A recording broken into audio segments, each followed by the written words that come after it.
Bonjour. Hello. Hola. Marhaba bikoum. Sur le fil, Le podcast d'actu de l'AFP. des nouvelles choisies pour vous sur notre fil info.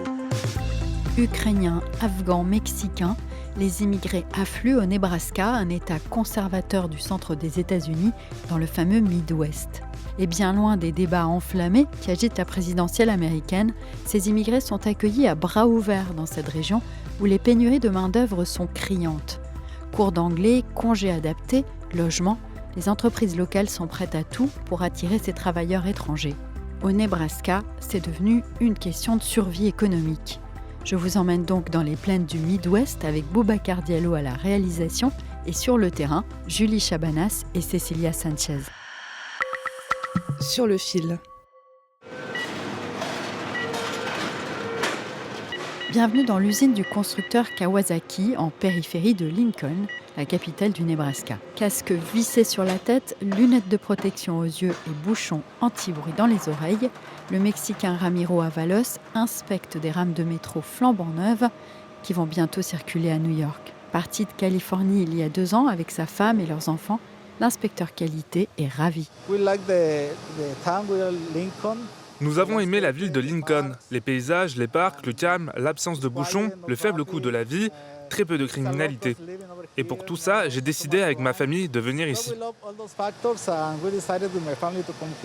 Sans cette main-d'œuvre étrangère, l'usine serait à l'arrêt, explique Mike Boyle, son directeur.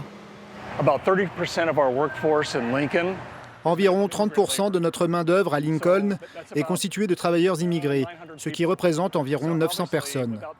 Il est évident que sans ces 900 personnes, nous ne pouvons pas faire notre travail de tous les jours. Nous serions obligés d'arrêter le travail, de refuser des commandes ou de fabriquer nos produits ailleurs, dans un autre pays. Les immigrants sont des travailleurs acharnés. Ils viennent d'un milieu très difficile et veulent tout simplement donner une meilleure vie à leur famille. Ils travaillent donc dur, ils sont fiables, intelligents et tenaces. Ils font avancer les choses. La population locale respecte cela et tout le monde s'entend très bien.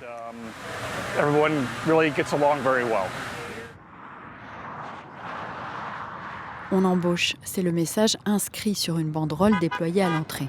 Une communication qui s'accompagne de mesures incitatives comme les congés adaptés ou encore les logements. Ramiro Avalos explique avoir même bénéficié de cours d'anglais. Au début, j'ai eu beaucoup de mal à travailler parce qu'ici, à l'usine, on parle surtout l'anglais.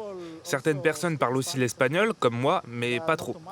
Les débuts ont donc été très difficiles à cause de la langue.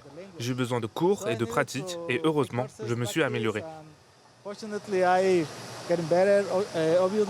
Aux États-Unis, l'immigration reste pourtant un sujet explosif à l'approche de la présidentielle du 5 novembre. Dès le premier jour de mon mandat, je mettrai fin à toutes les politiques d'ouverture des frontières mises en place par l'administration Biden et nous lancerons la plus grande opération d'expulsion de l'histoire des États-Unis. Nous n'avons pas le choix.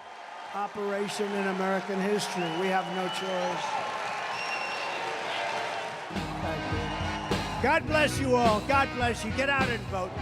Get out and vote. Thank you. L'ancien président républicain Donald Trump, qui avait obtenu plus de 58% des voix dans le Nebraska lors de la présidentielle de 2020, utilise encore pour cette nouvelle campagne une rhétorique particulièrement virulente envers les migrants. Le président démocrate Joe Biden, pour sa part, a régularisé la situation de conjoints de citoyens américains, mais a aussi limité les entrées à la frontière du Mexique. L'immigration est en tête des préoccupations pour presque un tiers des Américains, 28%, selon un sondage Gallup datant du mois de mars, qui place ce sujet devant l'état général de l'économie ou encore l'inflation. Des entreprises du Nebraska demandent pourtant à Washington de réformer le système d'immigration légale. Selon le directeur de l'usine Kawasaki, Mike Boyle, il faut beaucoup plus d'étrangers. Chaque nation a le droit de défendre ses frontières et de laisser entrer qui elle veut. Mais nous devons aussi permettre aux gens d'entrer. On ne peut pas arrêter tout le monde pour régler un seul problème. J'espère donc que la nouvelle administration, et même l'administration actuelle, s'efforcera de rendre les procédures d'immigration légale plus faciles à gérer et de faire entrer davantage de personnes dans le pays. Le Nebraska compte près de 2 millions d'habitants, dont plus de 7% sont nés à l'étranger. Mais pour que les écoles, les maisons de retraite ou encore les épiceries restent ouvertes, la main-d'œuvre étrangère est essentielle. C'est même une question de survie, selon Brian Sloan, le président de la Chambre de commerce et d'industrie locale. In Nebraska, we need 50 to 80,000 jobs filled that we cannot fill because we don't have enough. Nous avons entre 50 000 et 80 000 emplois à pourvoir parce que nous n'avons pas assez de main-d'œuvre. Avec la baisse du taux de natalité aux États-Unis, il n'y a tout simplement pas assez de personnes pour occuper les emplois. Et sans l'immigration, il est difficile d'imaginer comment nous allons développer notre économie. Qu'on soit républicain ou démocrate, je pense que nous sommes tous d'accord sur le fait que notre système de visa et d'immigration légale est défaillant. Il faut y remédier en mettant en place un processus permettant aux gens de venir dans ce pays, d'être contrôlés, d'obtenir des papiers et de bénéficier de la même qualité de vie que nos grands-parents lorsqu'ils sont venus ici en tant qu'immigrés. Donald Trump est récemment allé à contre-courant de ses positions habituellement restrictives en suggérant d'accorder automatiquement un titre de résidence permanente aux étrangers diplômés de l'enseignement supérieur aux États-Unis. Des déclarations qui interviennent quelques jours après l'annonce par son rival démocrate d'une mesure similaire. Sur le fil revient demain. Je suis Michaela Cancela-Kiffer. Merci infiniment à Boubacar Diallo pour sa réalisation. Merci à vous de nous avoir écoutés. Si vous aimez ce podcast, n'hésitez pas à vous abonner et à nous laisser plein d'étoiles sur votre app de podcast préférée. À très vite.